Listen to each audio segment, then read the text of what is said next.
Hi, I'm here in conversation with Julian Leeser and with Hugh McDermott. Julian Leeser is the federal member for Berowra, representing the Liberal Party. Julian has a BA and a Bachelor of Laws from UNSW and worked as a solicitor and an advisor to Philip Ruddock and Tony Abbott. Later, he was the Executive Director of the Menzies Institute and Director of Government Policy and Strategy at the Australian Catholic University. Julian was elected member of Berowra in 2016 and is now the Shadow Attorney General, the Shadow Minister for the Arts and the Shadow Assistant Minister for Foreign Affairs. Now, Dr. Hugh McDermott is the State Member for Prospect, representing the Labor Party. Hugh has a BA from UNE, a Bachelor of Laws from UTS, a Master's from USyd and a PhD in Law from King's College London. He has also served in the ADF Reserve and has been awarded the Australian Defence Medal for his military service. Hugh has worked extensively as a barrister at law in both government and private practice, including as the Director of Financial Crime Programs at the Australian Graduate School of Policing and Security. Hugh was elected the member for Prospect in 2014 and is now the Parliamentary Secretary, which means the Assistant Minister to the New South Wales Attorney General. So please welcome Julian and Hugh.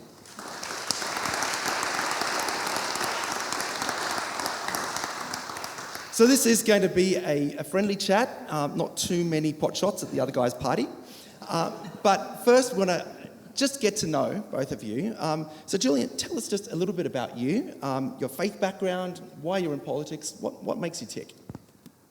Well, I like to tell a story about myself. Firstly, thank you so much for having us here today. Freedom for Faith is such an important institution, such an important organisation in our lives, and it's wonderful to be sparring with Hugh again. We haven't done this, as he points out, since our Sky days, and in fact, I think the only time I've lost my cool was with Hugh on a panel, which I then apologised for afterwards. So I never lose my cool, so that's fine. I'm sure that's not going to occur today. You realised you were wrong. Is that what happened? Or? No. I have no idea what he's talking about. I concede nothing. I just, I should have behaved better, as it were. The story I tell about myself is this: I'm a Jewish boy. I was educated by Anglicans. I worked for the largest mission of the Catholic Church, and my best friend is a Muslim.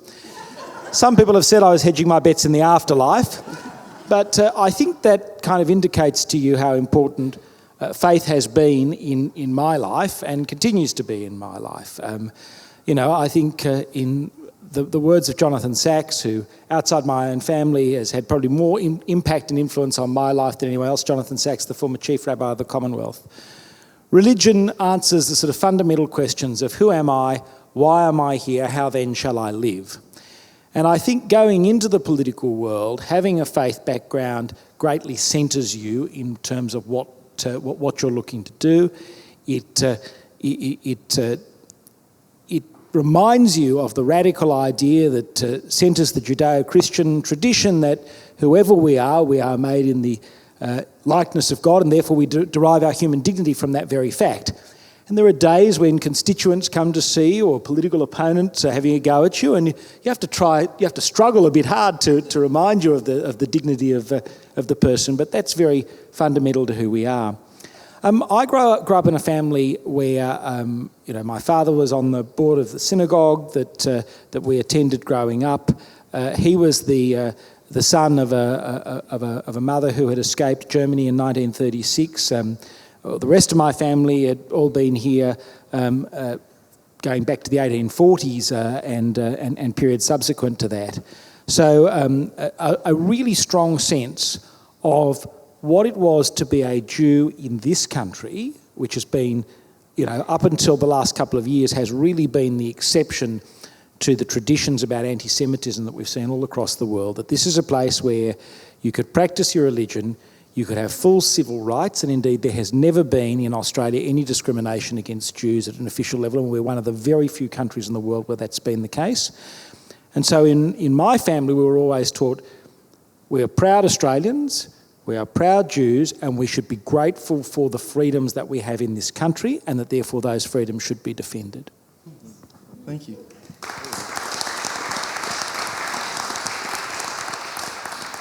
So Hugh, a little bit about you. And yeah, firstly, Mike, thank you for inviting me and Julian today. Like I said, Julian and I have been friends for years, sparring partners on Sky, but have a lot in common. And one of the things you really realise in politics after a few years, the enemy isn't necessarily across the floor, right? They're all over the place. But so are your friends. And it's when there's the big pushes, when there's been attacks on abortion, when there's attacks on euthanasia, marriage and that, you realise who your real friends are across the aisle, and you work together. And that's something which you really realise the more you're in Parliament, that party politics is one thing, but when it comes to actually writing good policy, good laws that will help Australia and reflect our faith, it's across all political parties. So a bit about me. Okay, I was born in Sydney. I grew up in central Queensland. My dad was a publican, so we moved around quite a lot. Now, the religious side, Dad was Catholic, Irish Catholic, name like McDermott, you expect that. Mum, she was Baptist, and both practising. And so on a Sunday, I went to Bible study and Sunday school with the Baptists, and went across to Mass. So I know my Bible really well, more so than any other Catholic which I'd ever met, to be honest. Right? But at the same time knew the rich traditions, of almost 2,000 years of church teaching. So that was my balance growing up. And it was interesting because I grew up in Queensland at a time where there was still a bit of a sectarian divide there. And we still see it a little bit now, nothing much. And so it still was a thing. And so it was quite interesting. And what's funny is that I actually married a woman whose family's French and we're Huguenots. So we've got a very rich tradition with our children of both, and she stayed to her tradition. So, that was part of it. Now, the key part of that, having those two, is that the Catholic social teachings were extremely important to me and still are today. They basically created the person who I am and the decisions I made and what I decided to do. And certainly going through high school, when I left school, what I wanted to do was something that mattered. Something that put my social teachings, my love and care of my community forward. At the same time, being around the Baptists all the time, they were always very much about evangelical action. And so in a way, rather than just sitting around and talking about it, I wanted to do things. So I joined the Army, in the Army Reserve, then the Army, because I thought, back in those days, it was a Cold War, so communism was around, right? My grandfather, he was the head of the railway union, the train drivers union, and he fought communists his decades, right, as a grouper, as he used to call them. So that labour movement, those beliefs were there. So I had time in the Army, I came out of different things, I moved to Sydney. My first job was working for Archbishop Clancy in an industrial office, so looking after industrial issues for the Catholic schools, parishes, etc. And with that, I got more and more involved in doing those things, and I left there and joined the trade union movement. And I joined a union called the Ironworkers Union, which was based up at the steelworks in Newcastle, and they were the first union to remove communists out of the union in the 1950s, a man called Laurie Short, and they became my mentors. So we talk about communism now, but back then it actually mattered. And people forget, as generations go, just the impact that had, especially on working people. So I got more and more involved, and I more and more got involved with my social justice teaching. I was privileged enough to go and work in London and to study, do a PhD, etc., because I went to law school at night. The Labor movement supported me to do that. When I came back to Australia, by then I'd been quite involved doing anti-corruption work and things like that, so that became my new career path. But I wasn't sure what my vocation was. For a time, I thought I might have been, joined the priesthood. That was there for a while. And I said my mother was very happy about that, but that wasn't where to go. And in time, I got more involved. Chris Minns, who was then the Assistant Secretary of the Labor Party in New South Wales, suggested I think about running for Parliament. There was a number of very corrupt individuals in New South Wales Labor at the time who said very openly they would do whatever they could to stop me running. So that was like a red flag to the bull, and they've gone away, and I'm now in Parliament. But to be honest, even at that time, my faith was important, but I was still what we call sometimes Eastern Suburbs Catholic. It wasn't enough, right? It was there, but I hadn't really been tested. And then once getting into Parliament, which was a big fight, I got in, they then started having the abortion debates. And that's where, if you went along with the leaders on both political parties who were both pro-abortion, you had an easy time. So I had to make a choice. And I made that choice, and that was to stand up for what my faith was.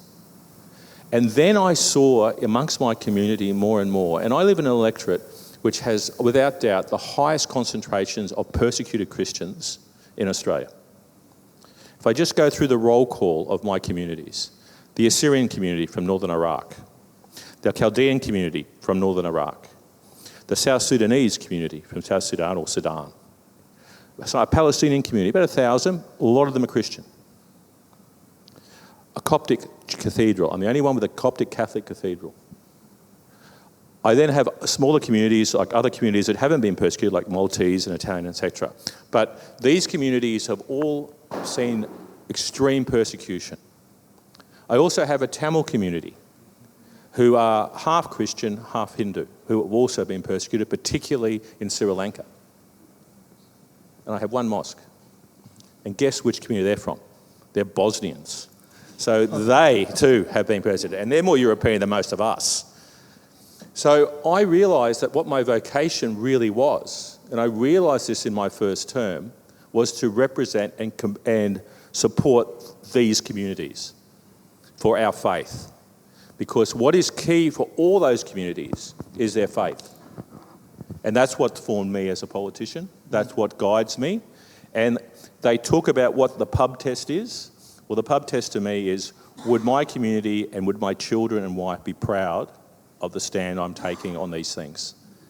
And that's what matters. And that is what reflects in my faith. Mm.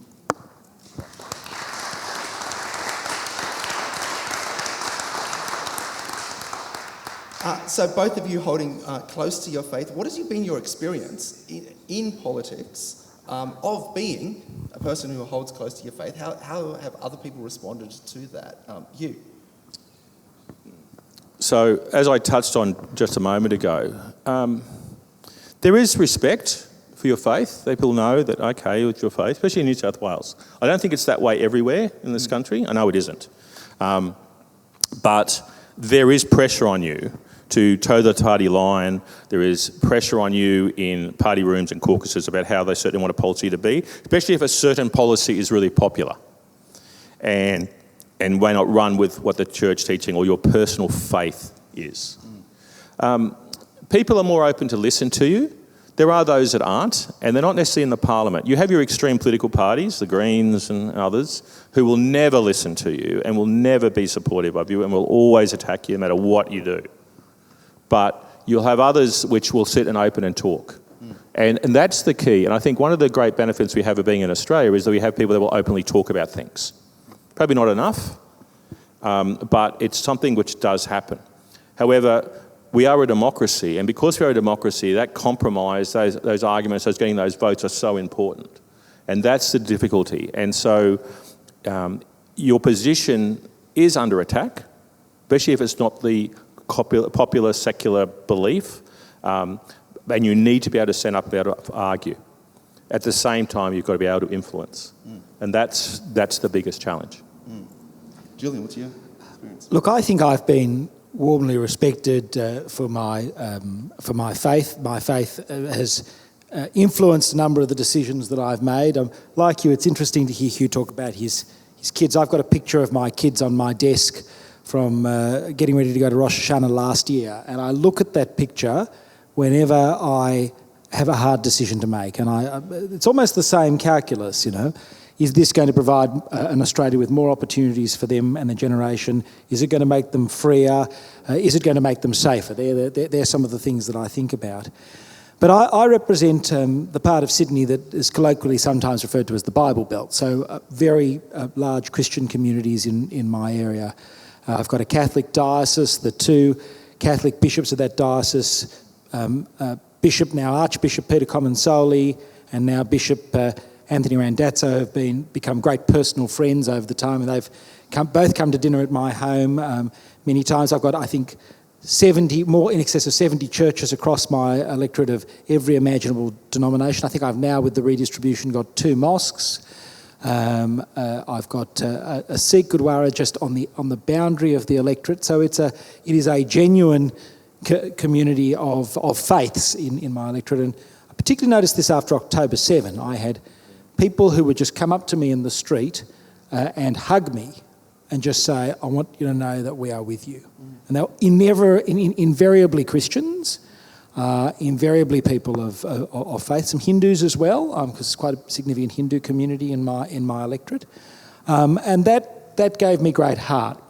I think in the Parliament itself, I mean, again, particularly in the last couple of years, my position defending the rights of the Jewish community to live free and to practice their faith unimpeded has been largely respected, although I'll be critical of the Prime Minister if I can say this politically. There are occasions where he absolutely just goes me and says, you're playing politics with this issue. And people have never there's a book called Ruptured. It's a book of Jewish women's responses to anti-Semitism, largely Jewish women of the left. And one of these lefty women who's been to every protest imaginable before October 7 wrote, suddenly people who'd never cared about anti-Semitism are saying, stop politicising anti-Semitism. And that's been a really sad and sickening feeling. When I first got elected to the Parliament, Australia 9 years ago was very different. And I thought, having had the privilege of working at Australian Catholic University, I served on the board of Mercy Health. I was on a committee for the New South Wales Christian Schools group on public policy and so on, that I thought one of my key roles was to be an advocate for people of faith in a way that it was becoming increasingly difficult, I think, for Christians to talk about faith in the public square. Sometimes being a minority faith, it's a bit easier, but in getting out and talking about those things and defending Christians, I actually thought that was a really, really important thing. Now, I think the reverse is true, and it's sometimes Christians who are standing and defending me and my community, and for that I'm enormously grateful. It's come a long way. I'll just jump in there, but I remember when I first got elected, I was going to put Christmas cards out, and they were going to be Christmas cards, right? And someone got me aside and said, "Oh, you can't do that. It has to be secular." And mate, doing it anyway. Don't care what you think. And they looked at me and said, "Yeah, roll it on. See what happens if you try to stop me." Right? Now everyone does them. It's done. Right? It's not but there was that time. It was very much that way, and I just want to say, so the faith has become a long way in our faith and support for our faith in our communities. With what's happening, and Julian and I have been friends, like I said, for many years, the attacks on the Jewish community, on the anti-Semitism we've seen since the attacks by Hamas and since, has been hijacked by extremists. They use it to attack our Jewish community time and again, right? And their supporters. What you're seeing, that intolerance we've never seen in this country. Never. My mum's 93, right? And she said to me when she was down in Queensland just recently, she said, all the years growing up, I saw racism towards Chinese people and we got over that, and towards Aboriginals and that, but I've never ever seen these attacks on the Jewish community like I've seen, this anti-Semitism. And she's absolutely right. It's absolutely appalling. And now is the time for us to stand up. And it was Rabbi David, I can't remember his last name, Slavin, I think his last name. He runs the Bondi Kitchen, a charity out at Bondi. Wonderful man. And he rang me up at Christmas time. And he said, "Hugh, how are you going?" And we were chatting. I said, "Mate, more inclined, how are you going? What are you doing?" We had a long talk. I wished him happy Hanukkah and all those things. And he goes, "I'm not worried about us Jews." And I said, "What do you mean? I mean, all the stuff that's going on." He says, "Oh, yeah, but we're a strong community, our faith is strong, we work hard." Mate, they've been trying to attack us for centuries. It's not a first thing, I mean, what worries me, Hugh, is that when they finish with us, who they'll go after next.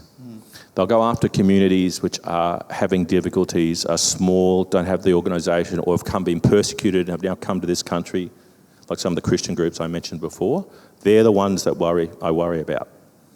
And it's absolutely right, because you look at the people that are attacking our Jewish community, you look at the people that are out there constantly doing that. They're the same people that attack Christian communities, they're the same people that attack my Hindu communities, right? These are the real enemy. And they will change the whole nature of this country, but also the whole nature of us being able to practice our faith because of their extremism. And that's an excellent point, Hugh. I mean, it's the same people, it's different issues, but it is this sort of hard left activist group. I mean, they're the same people that have had the march through the institutions and so on. They're the same people that are making it difficult for Christians to practice their faith, for Christians to operate their schools. It's all the same people. And one of the things, I'm sure we'll get to some of these issues, but one of the things that I've been starting to reflect on in the Jewish community, and I think exactly the same is true for the churches, is that I think so often we want the Band-Aid. We want the quick solution to the symptom that we're seeing before us. And people who have, let's call them our opponents in these debates, our opponents don't want the quick fix solution because they've been at this for 40, 50 years. And I think we now need, as people of faith, to take a 40, 50 year view of this stuff. We can't just expect the quick fix solutions all the time, though we desire them. We also need to be strategic and do as these sort of people in the hard left have done and take the longer view. Yeah, politics is in a sprint. We've got our short issues we have to deal with, but it's a marathon because you're talking about changing society, building a society, generational movement. It's a marathon and keep going. Now, you mentioned the hard left, and I completely agree with what you said. It's also the hard right. Don't think for a moment that the neo-Nazi groups and other fools that you see running around doing what they do, right, have any tolerance for Christian groups. They like to use our symbols, but they do not reflect Christ's teaching in any way. We saw what the Nazi Party did in the 40s, and how many Christians, how many millions of Christians they killed, right? Whether they be Protestant, Catholic, whatever, right?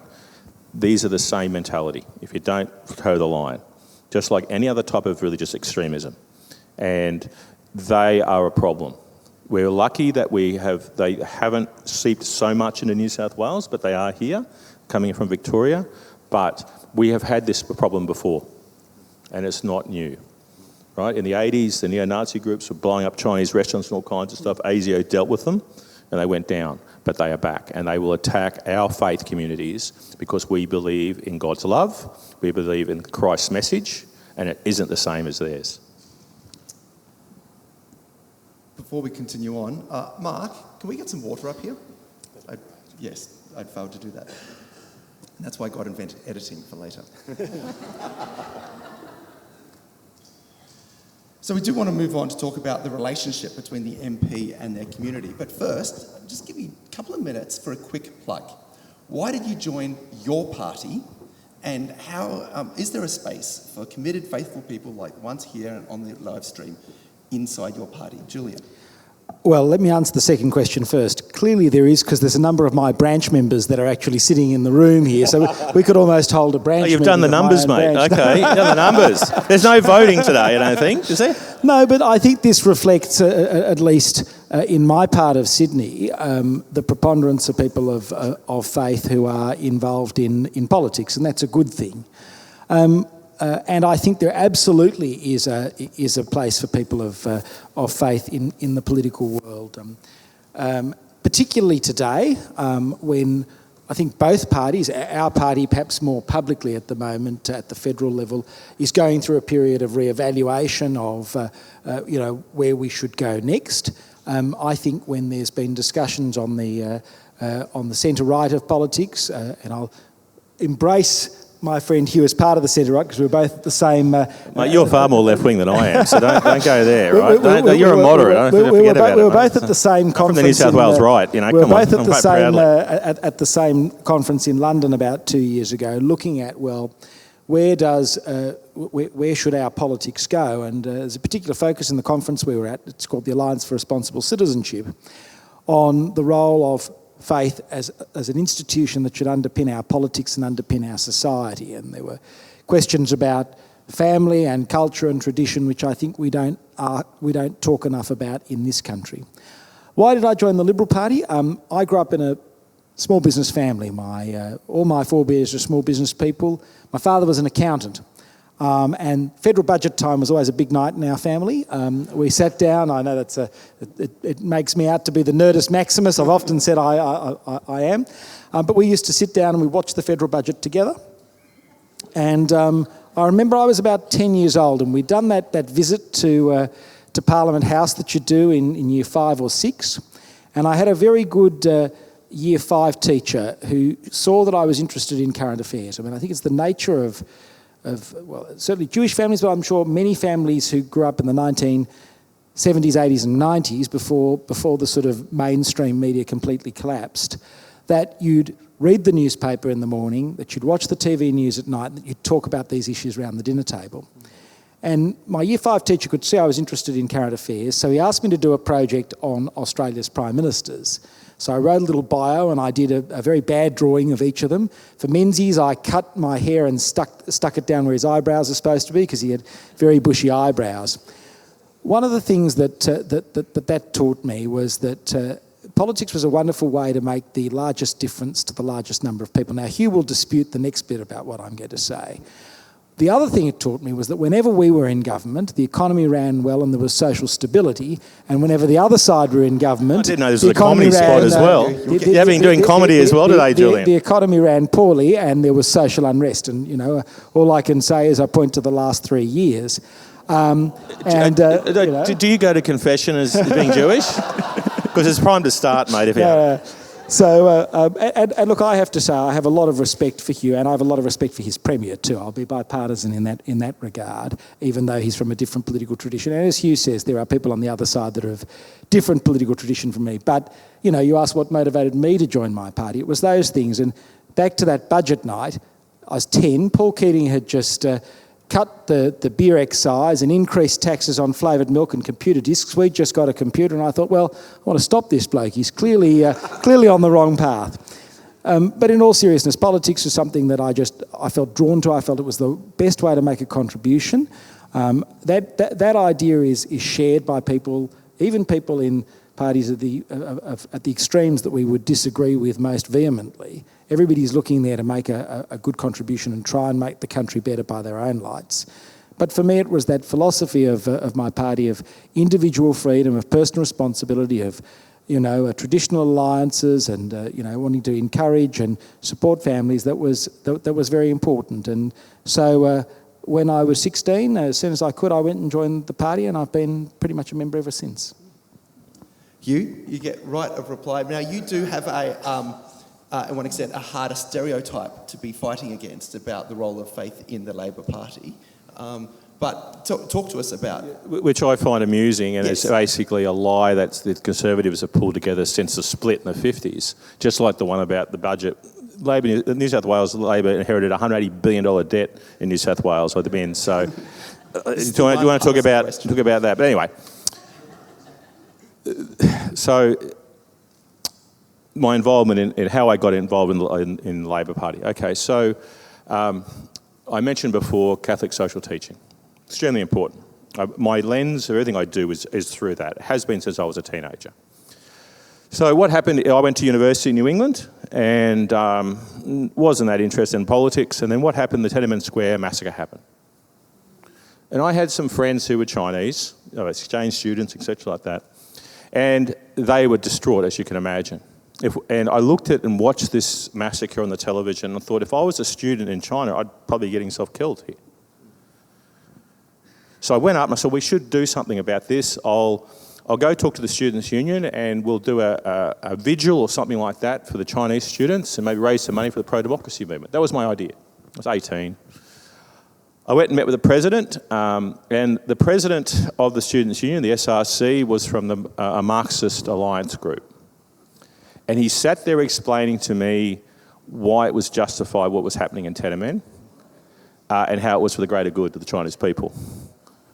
I walked out of that and went, I don't know what I have to do, but I'm going to get rid of that guy. And that's what I did. I ran for student council. I wiped the floor. I took every seat in the council, both in the 12 months. We rebuilt the student union. We put democratic processes in place, etc. And we did plenty of stuff for the Chinese and spent money over to Hong Kong for the pro-democracy movement. But that was the beginning. Still hadn't joined any political party. Did that for a while. Came down and I met a lot of people from the Liberals and a lot of people from Labor who tried to recruit me. Did we try hard enough? I can tell you the people who sat with me and talked to me, and they were talking about Paul Keating with me. And it was not far from here near Sydney University. And they were really sectarian about him being an Irish Catholic. Now, you think that with a name like Hugh McDermott, they would have been bright enough to work out maybe I didn't really play well with me, right? And I didn't mind Keating, but I was no big fan. And then another man from the Labor Party talked to me as well. And I had met him at a number of Catholic men's events, young men's events, and he suggested I come down to Sussex Street and meet some people. And that's where it began.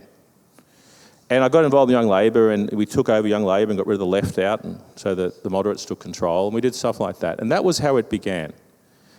And I started believing more and more that to put into practice social teachings, to look after working people particularly, and I read teachings from that had been written by the church over many years to do with social justice and working families and things like that. I didn't see any of that in the Liberal Party. All I could see from them, in my point of view, and it's blinkered now, but back then was that they just wanted to keep everyone in their spot. And it was about wealth for them.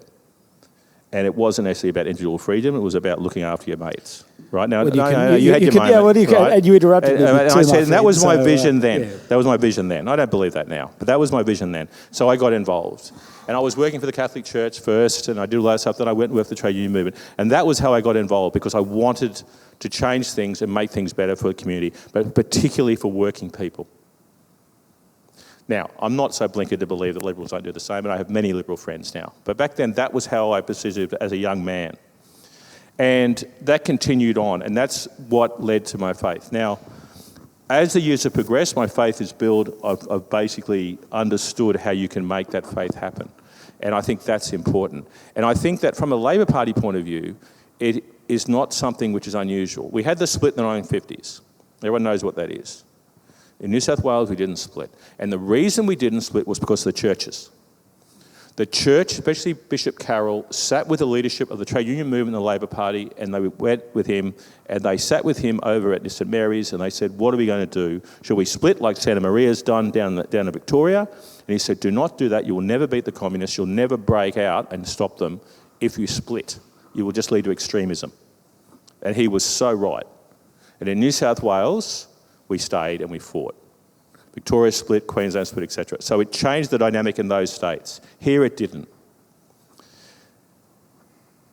The trade union movement in Australia, the Labor movement in Australia was created by the churches, particularly the Catholic Church. Now, it's come a long way in the left and the right, etc., but they were the foundations and the foundation beliefs. And in New South Wales, especially with the ascendancy with the current Premier and that, a lot of that is back in place. And if you sit in our caucus and you talk about key faith issues, the majority are people of faith. And it wasn't that way when I was elected in 2015, but it has become that way. And I'm sure that's reflective of that way in the opposite amongst the Liberal Party in other states. But if you look at a lot of the challenges which we've put and have to fight against as Christians over the last decades, it hasn't necessarily just been one political party. It's in both. And that's my biggest concern, that there's not more people of faith in the Parliament. And there needs to be. There needs to be. Can I say something that I think Hugh will probably agree with too? I mean, like Hugh, I'm a major party person, and I think, without wanting to put words in Hugh's mouth, I think he would say, as I would say, if you don't support my party, you should support his party and not some of the minor parties, because we are both parties of government, and that means that we both have to take responsibility for a full range of issues. I see joining a political party as a part of your civic duty, in a sense, and John Howard's great mentor was a fellow called Sir John Carrick, who, towards the end of his life, lived in this part of Sydney. And I had the privilege of I went to interview him about something. I thought I was going to spend an hour with him. I spent 7 hours with him that day. He was so passionate. I just thought, well, I'm just going to let this go where this goes, because, you know, it's not every day you get to spend a day with a legend of your own political tribe. And he was very strong in saying the health of our democracy, the quality of our institutions, whether it's the Reserve Bank or the High Court, is all reflected from the quality of the political organisation, because from the political organisation draws the members of Parliament, from the members of Parliament draws the Cabinet, and the Cabinet makes those absolutely critical appointments, the Chief of the Army, another example.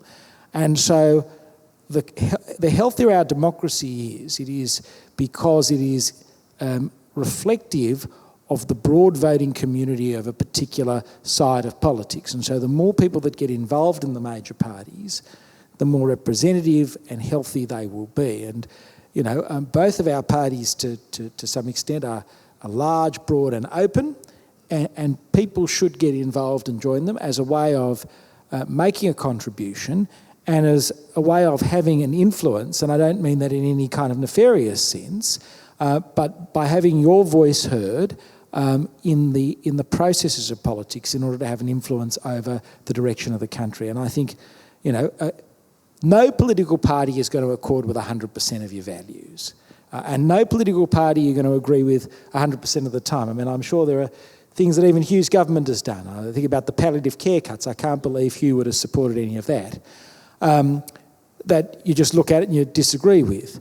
But for the majority of the time, you've got to look at the show and say, is this broadly where I'm at? And you pick the party, either his party or mine, that you think is most broadly where you're at, and you get involved. I think and it's something which we talk about internally, across parties when we're in Parliament.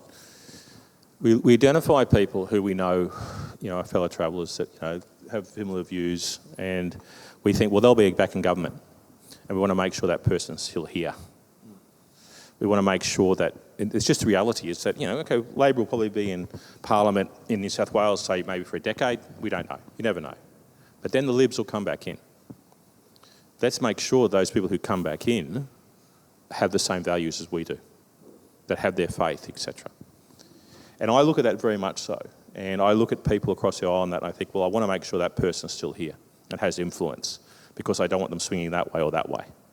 And I know they're the same with me and others. And we have these conversations because we know that for a democracy, it's vital we have an effective opposition, but it's also vital that there is political change in political parties. And often you'll see the smaller extreme parties come up with different stuff, or individuals, will come out and promise the world, and it makes me quite angry when they try and use our faith as a tool to aggrandise themselves and then don't deliver anything. And I see that happen. But whether you get involved with a political party or not, you have access. And that's what's important. A lot of people don't realise just how much access they actually do have at a state and federal level. And you can access. This isn't just writing letters. You can actually go and see those people and go around and talk to the MPs. And we're far more open to do that in this country than many others. And that is key for you to do. People don't do it enough, in my opinion. The more you talk to that MP, because I say to people, well, thank you for telling me this, because if you hadn't told me this, I wouldn't have known. And there's a lot of that. You can complain about it or you can do something about it. And doing something about it often is just going and seeing the MP or going and seeing their staff and putting that onto the agenda. And I think that's quite important. Which is what we actually want to talk about, is what that access looks like. But the first question when we want to engage with politicians, I should actually say, both of you talking about party membership, if somebody doesn't know where to start with joining a party, I'm sure if you contacted the officers of either of these gentlemen, their staff would be very happy to help you join their party and find the branch that is close to you. Or you can just go on the website of the parties, yes. yeah. Yep. So, when it comes to influencing politics, it feels like a black box. These things happen. We've got plenty of stories of state conferences making these big grand statements that the parliamentary wing just completely ignores, of backbenchers being unhappy with what Cabinet have decided. In your party, how are decisions actually made, as opposed to how it's said on paper that they made? Julian, in the Liberals, how do decisions get made? Well, look, I'm the Shadow Attorney-General and I'm the Shadow Arts Minister. And so as the Shadow Minister, I have primary carriage of the policy responsibilities of the issues in my portfolio. So I think the first draft of what our position is going to be on things that the government brings forward or on issues that we'll take to election in those areas will come from me. I obviously don't make those decisions by myself. I have my staff. I liaise with the leader and her office and the staff in her office that particularly deal with these issues. And then there's, previously we've had a whole range of backbench committees. Now we just have one backbench committee that deals with all policy. But there's a backbench committee that I'm also cognizant of those people in the backbench committee who I know will take a particular interest in these issues. So at the sort of parliamentary level, that's how we arrive at our decision. So where do I start in terms of working out, well, as the person having the first draft, where should I be? I look at our history, our tradition, our values. Where have we been on an issue in the past? What are our values kind of inform us? It's not me going through the party we believe statement and make does that fit with that dot point? It's really just, having been involved in the political party for such a long time, knowing roughly where we're going to be in that regard. Then, and it's also a sense of, well, as a member of parliament, particularly as a lower house member, you're hearing from people in your community all the time. You're hearing from stakeholders all the time. So let's say it's an issue to deal with faith communities. I will have representations from organisations like Christian Schools Australia and the Association of Christian Schools and so on, and I'll take on board their submissions. As a shadow minister, you've got to hear from a range of different organisations. So you'll hear from organisations on the opposite side of debates as well, and you need to maintain an open door so people have the chance to put their case. But ultimately, you'll come to the view based on where you assume the party's values are, what you think's in the national interest, where, informed by the views of stakeholders, and where you think you will be able to get a majority of your party members to get through. Very few things are actually put to a vote in our party in terms of policy positions, but you can usually divine from the conversation or from the discussions that you've had the mood of the meeting. And ultimately, the leader will call where he or she thinks the mood is at a particular time, and sometimes the leader will need to stare down colleagues on those issues. As an ordinary member of the public, I'll echo something Hugh said.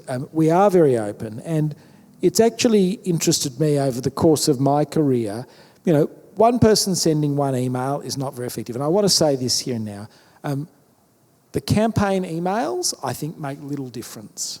They really do, because we know exactly what they are. That's the one which is just a set text. It's a set text, and, I have to say as a parliamentarian, I like getting them in this sense that I'm able to get people's contact details and able to communicate with them later on a whole range of other things. And I always write back to people on those emails because they've asked for my view, I should give them my view. But they actually don't shift my view. It's the personal letters, we get fewer letters these days, it's the personal emails that are written with a particular perspective where somebody highlights something that affects their family or their community. It's getting to know people. Those are the things that are really impactful. It's when somebody comes to see you. It's, if we're talking about, this is a faith-based conference, it's about institutions, it's about coming to the church and meeting with the members of the community. It's about going to the faith-based school and talking to parents and talking to teachers and meeting the staff and hearing the students and seeing what a lesson's like. It's actually trying to put yourself in the shoes of the people that are affected by the policy that you're dealing with.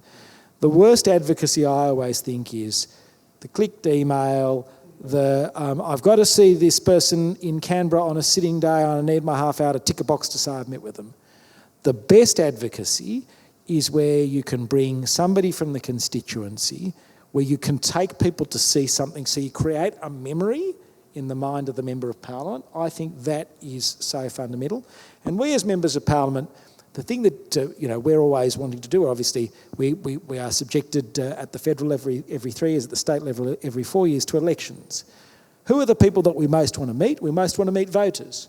So if you are putting on an occasion where we can meet voters, and particularly parents with kids, because they are not the people that turn up to your local community catch-ups or your mobile offices or that you meet in the Rotary Club. They just don't have the time. But if they're in a school or they're in a church service on a Sunday morning and you can just, talk with them for a bit, that is hugely, hugely powerful. And so I just encourage you, the most influential way you can do is real people, real stories, real things from your community, and an experience for us. Thank you. And we're going to keep talking about effective advocacy, but first, Hugh, how are decisions made? Okay, decisions are made very similar, or I expect, with the way Julian has talked about the Liberal Party. However, we do go to votes quite more often. If I start at a branch level, branch motions come up, they're voted on. amongst those local branch areas, and every electorate has a number of branches. They then go to a state executive or state council, which is made up of the branches again, and then they send it off to the MP or they send it to the minister. That's then acted upon. So you can actually get things before a minister or before the local MP. Like Julian's just said, if you're in an electorate, if you're in my electorate and you're writing to me or you're wanting to see me, you'll have an impact. If you don't live in my electorate and you wrote me a standard email, I won't even read it, to be honest. My staff will read it. If it's sent to me as the Assistant Attorney General, that's a different thing again, and I will read that because I want to see, because that's part of the portfolio. But if you're just trying to lobby someone and you don't have a human story with it, or you can't relate to that, the person can't relate to it, it doesn't work. But that said, like you just said, you should invite the MPs to the church service. I'm going to the Wenty Anglican Church tomorrow morning, right? So I'm going to that, and then I'm going to the Maltese Church later in the afternoon, right? Because they've invited me. Now, I'm doing a reading in one, I'm not in the other, but I'll just sit and talk to everyone, right, and hear what they say. Sometimes churches say, I want you to come up here and answer questions. All right, like I am today, and I've done that before as well. So, because there might be some policy that's going to really impact on that community, and I want to know, I want to talk to you about it. So that's important to do. So, when it comes to parliamentary policy or legislation and that, what happens is that it's discussed in the party room, our caucus as we call it, or what's going on.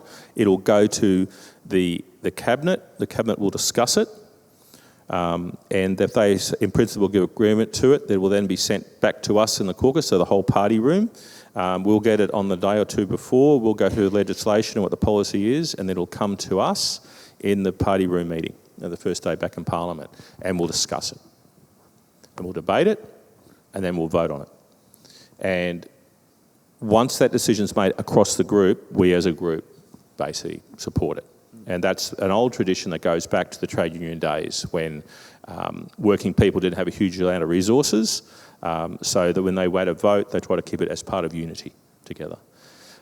So we do that. Now, it means that there are certain policies we will argue about, which might be abortion, for example, which will be an individual vote based on your faith, and you will decide, and party means nothing. But other things to do with parts of legislation, laws, etc., that aren't moral issues, we discuss that and we vote on it. And it's interesting because, we'll have the Premier have a certain position on something and he might get voted down. And that's happened before. We will have things where he will push, or we'll all push together on certain things. So that's how it goes, and goes from there, once it's endorsed, to become party policy. You also have a state conference, which happens every year or two, depending on when there's elections, etc. And once again, the branches put those policies up, they go to policy committees, and then the committees then go and they debate it at the conference. So that's how that is done. Going back to actually getting your agenda before an MP or before a party, inviting them to the church, inviting them to the community group you've got, going and seeing them, these are the things that really, really matter. And then adding to that evidence and stories about why it's important for your group. And then perhaps mapping with that, once you've got MPs who are supportive, what other MPs you should go and see. Because that will help, because it's about numbers, it's about that vote. And that is key as well. And there'll be some MPs who'll be quite open about their faith, and they're probably people to target and to talk to first, but they're the ones that really you need to talk to, because that's how you change it. That is the way you move things. And don't be disheartened if you lose the first vote, because if the fact that there's a solid number that voted for you means that there's still a long way to go. It's a marathon, right? And that should be kept going like that. You mentioned churches and going to churches. Now, at my church, I know we would not have a politician come up the front to do a reading or anything like that. But if we said we invite you to come to the service, you'll be sitting as a member of the congregation, but we'll mention that you're here. Is that attractive? Well, as a non-Christian, I wouldn't do a reading if I was asked in a church. But I've been to many of the churches in my community. I'm going to Glenorrhy Christian Church tomorrow to present a Australian flag to sit next to their Israeli flag, of all things. But what I like to do, like a great visit, is at the end of the service, the minister or the priest will call me up to say a few things. Now, I always say to them, I will never say anything political, which I don't. I usually get up and talk about just tell them a little about my background, how I'm here to serve the community, that I'm a person of faith and that I've got a history of standing up for people of faith. And regardless of whether they a person that votes for me or not, I'm here to serve them. And then we usually have morning tea and so on, which is really great. And I love the opportunity to just go up to people and let people come to me and have a bit of a chat about what's on their mind. And that's a really good thing. Sometimes, like Hugh, there's a Q&A session. Sometimes it's, okay, we'll have the service here. Now let's go into the next room. Now, Julian, we'd like to ask you to say something. And that's also good. But it really is just an opportunity, as I would do if I were going to a Rotary Club or if I were going to a local government school, and I were given the opportunity just to introduce myself, say something about my background and something hopefully relevant to the community. So it is a very, very valuable thing. I hate it when there are some politicians who try and use the church as a platform and then try and be political at it. Okay, the reality is politics is everywhere, but understand, and the MP should understand, that they're the guest, they've been invited, and you, the parishioners, run the church, right? And like that. So if your church tradition is not to have them as a reading, whatever, fine, that's how it should be. The MP should understand that. The key is making sure that whatever your message is you want to get through to that MP, that there's a platform there to do it. Right? If that means getting them up the front and giving them the Q&A or not, that's fine.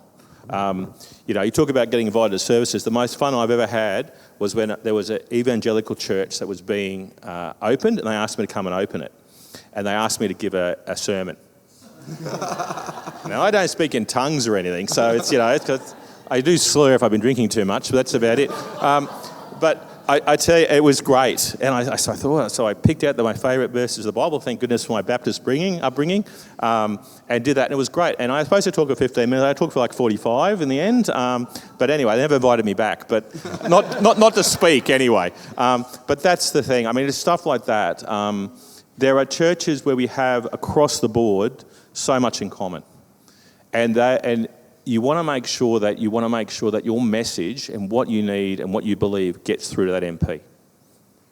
Because even if they aren't convinced by what you're saying, maybe they don't believe the same things you do believe, you do vote. Mm-hmm.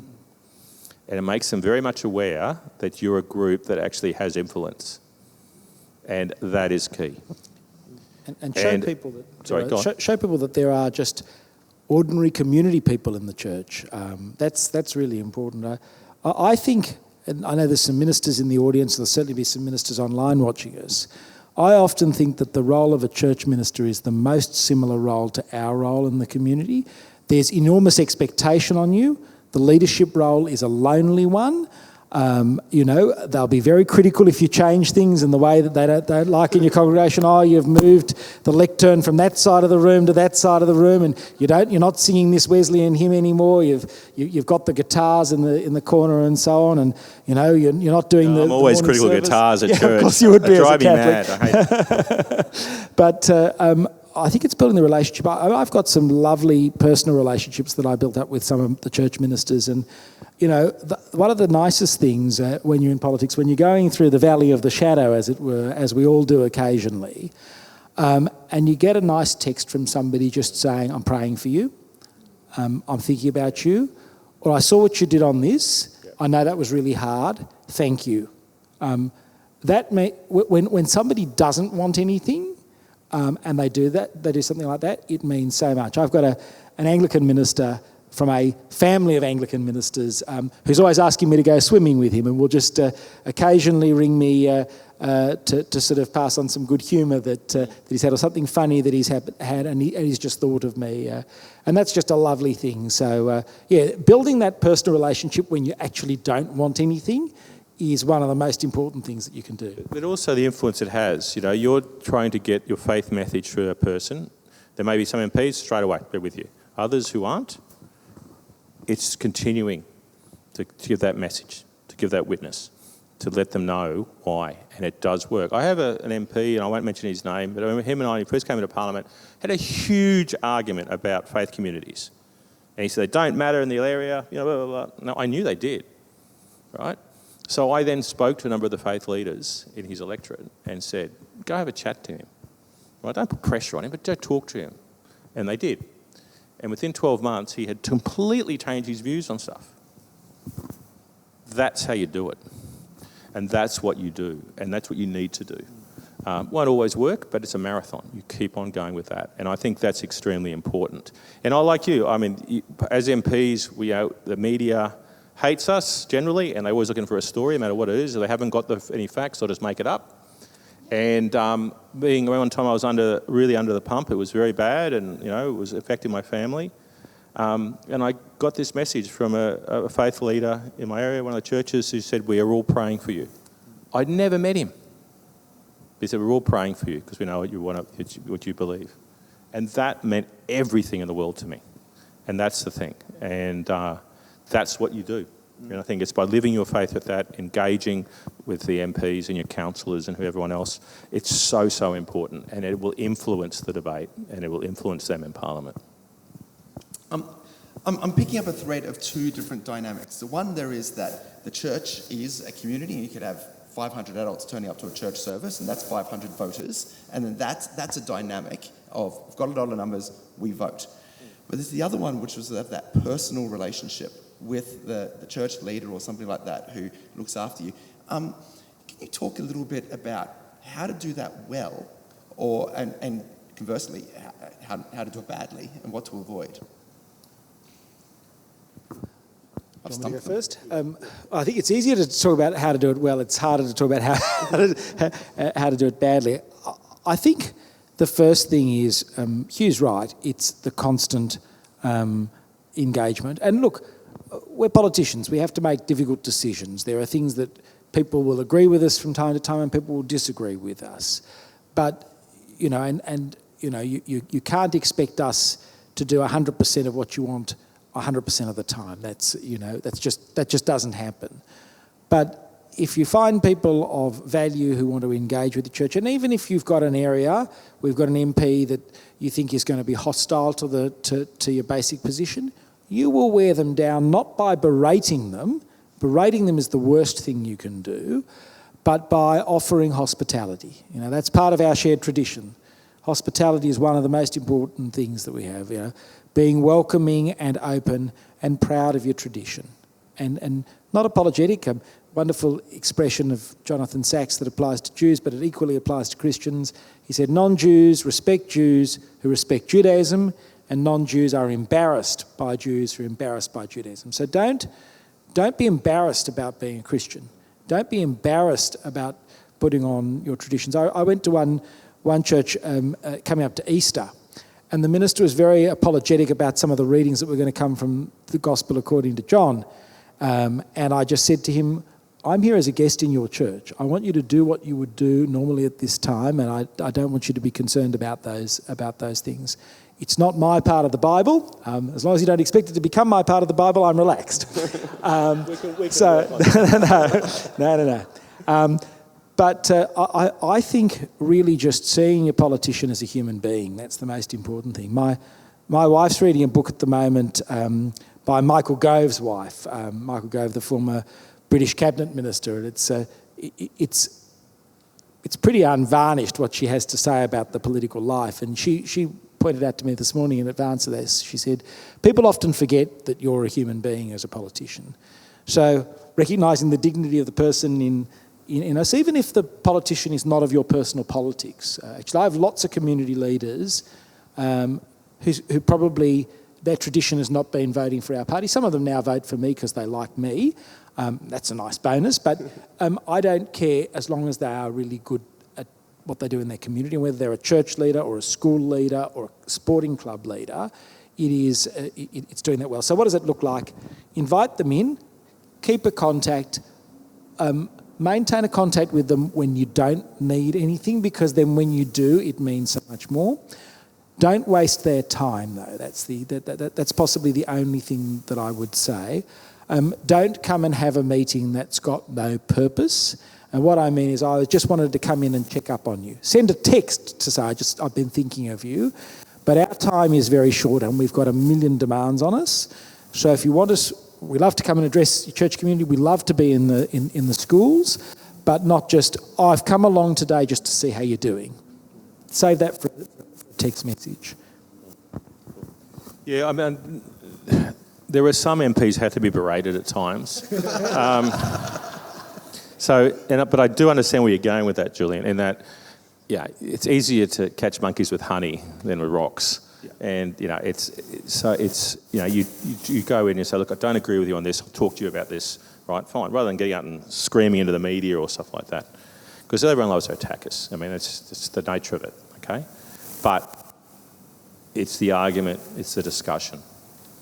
You know, if you can sit there and say, this is why you should be supporting us on this, or this is the way to go, it helps a great deal. Because it's more of a relief that you're talking to us like that. We'll have the fight, that's what we do, okay? But it's, it's important to be able to relate and to know that, I can still talk to this person I don't agree with, and they'll be more inclined to listen. So I think that's important. It should be a constant engagement.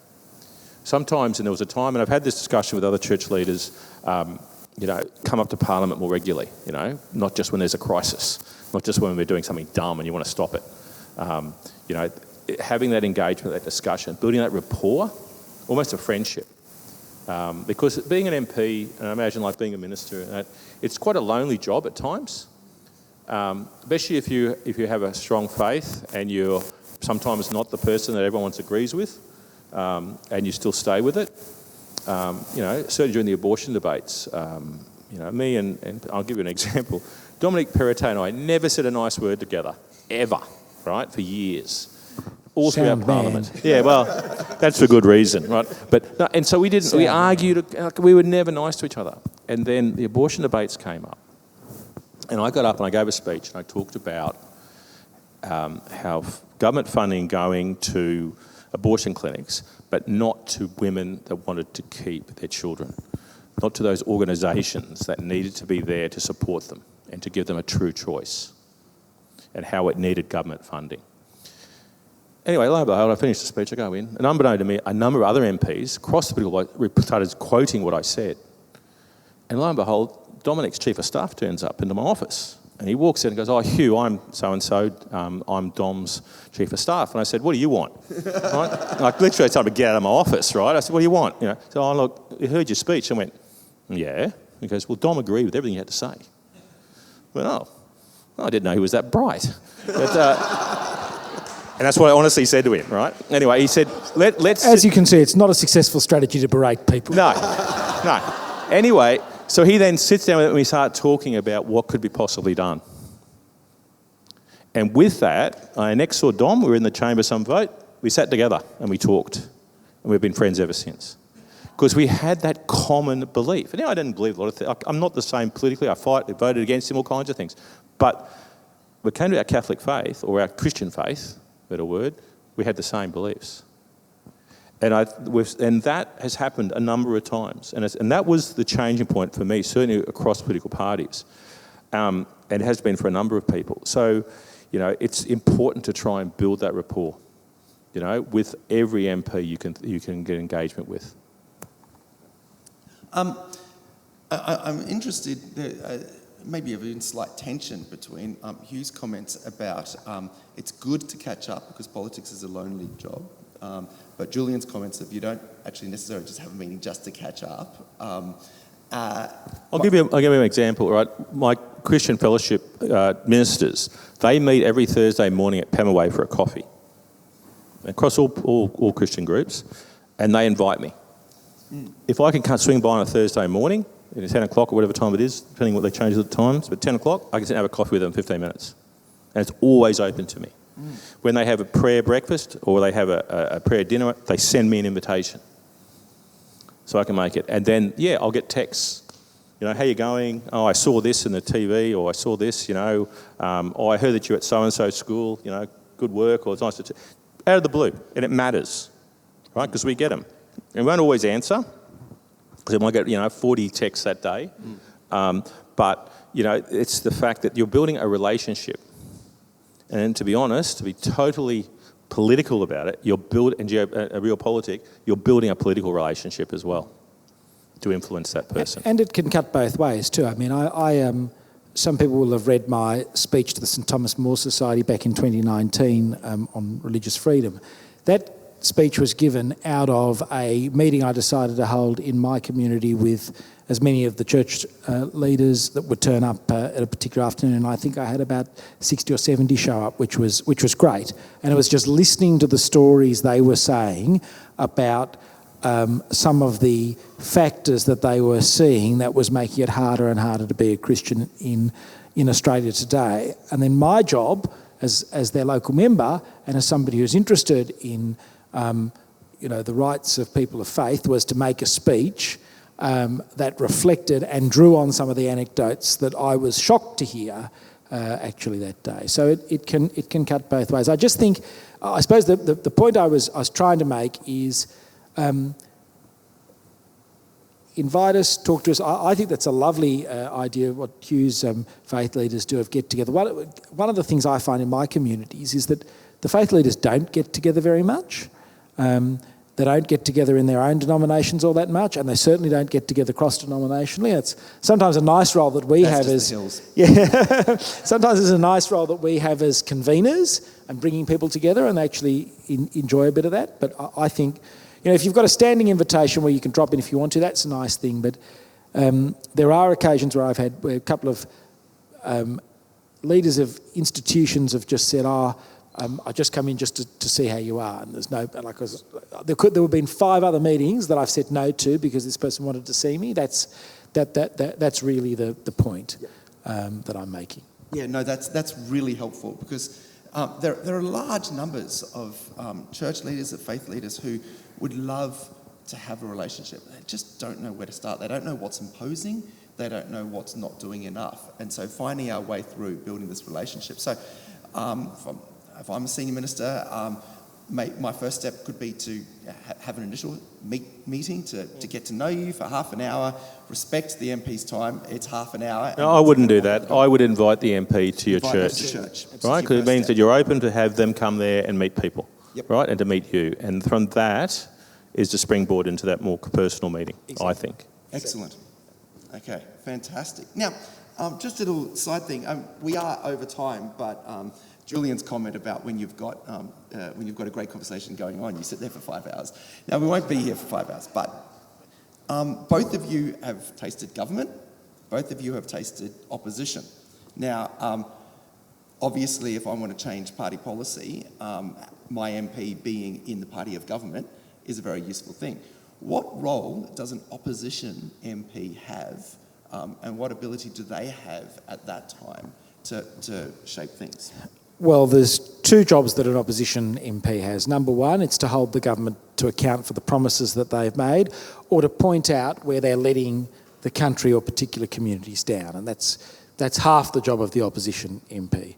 The other half of the job of the opposition MP is to come up with policy that they will take to the election or take a position themselves on a particular issue. So you shouldn't ignore the opposition.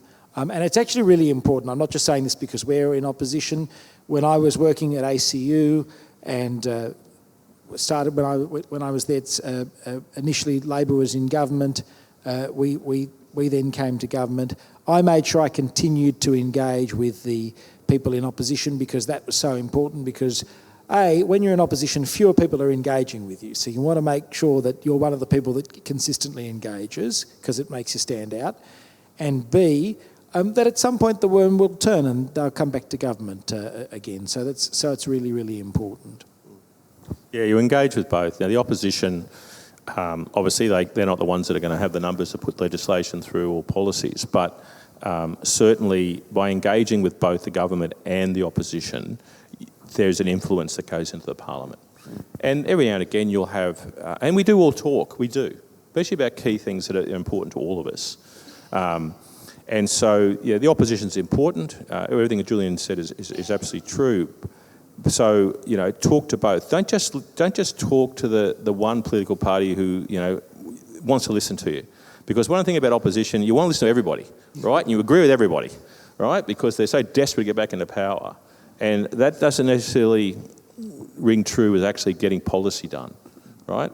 So you talk to the opposition, and you will find the people that are sincere, and the same with the government. And you work with both. And we've had the opposition, and whenever when I've been in opposition, I've put policy to the government. I've gone and seen certain ministers, and they've gone with it. And often what will happen, they still don't want to get the other side the benefit of doing that policy. So they might vote it down, and they'll duplicate it in a new piece of legislation a few That weeks happens later. all the time in Canberra. All the time, right? It does. It's ridiculous. I hate it. Minns hates it. We hate it, right? It drives us mad, right? We're trying to change that dynamic at the state level at the moment. But because, good policy is good policy. Good laws are good laws. And it doesn't matter who puts it up, they just got to find that balance so that it isn't just a political game, but actually it achieves things. And I mean, Hugh's pointed out that is where the opposition can be helpful, sometimes by putting up a private member's bill or putting forward a policy motion that embarrasses the government into doing something. The other thing, I think this is an important point to make to stakeholders. Sometimes stakeholders are afraid to take a public stand against the government of the day. And I said this to stakeholders when we were in government. I'm not just being politically opportune. No one holds it against you as a stakeholder for taking a public position that sincerely communicates the view of your organisation. So if you're a Christian school and you do not want to see changes to the Sex Discrimination Act, no one holds it against you, even if that's not the government's policy at the particular time. No one holds it against you for actually saying that.